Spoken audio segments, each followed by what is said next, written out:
ঢাকা ১০ সংসদীয় আসন। আসন্ন জাতীয় সংসদ নির্বাচনকে সামনে রেখে এই এলাকার ভোটারদের মধ্যে তৈরি হয়েছে নতুন প্রত্যাশা। দীর্ঘদিনের সমস্যা, জলাবদ্ধতা, যানজট ও চাঁদাবাজি থেকে মুক্তি চান এখানকার মানুষ। এইখানে বৃষ্টি হইলেই পানি বাইরে যায়, তখন ব্যবসায়ীদেরও অনেক সমস্যা হয়।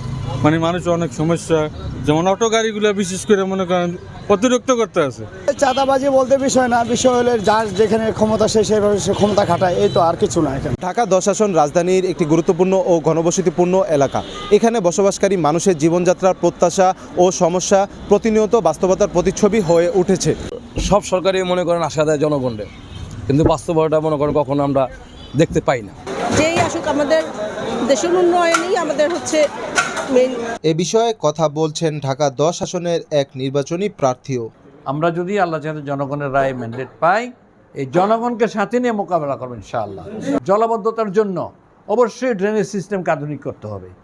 অনেক টাকা বিভিন্ন সময় বরাদ্দ হয়েছে, আমরা কিন্তু এর সুফল পাইনি, সুফল মোটেই পাইনি। কাজে আধুনিক পদ্ধতিতে ড্রেনেজ ব্যবস্থা সংস্কার করলে পানি থাকার কথা না। সব মিলিয়ে ঢাকা ১০ আসনের ভোটারদের চাওয়া একটাই, দুর্ভোগমুক্ত এলাকা ও জবাবদিহিমূলক নেতৃত্ব।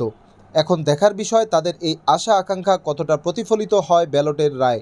আসন্ন ত্রয়োদশ জাতীয় সংসদ নির্বাচনে ঢাকা ১০ আসনের জনগণের আশা আকাঙ্ক্ষা ও প্রত্যাশা তুলে ধরার চেষ্টা করছিলাম আমি, রাখুল রানা, জাগো নিউজ 24, ঢাকা।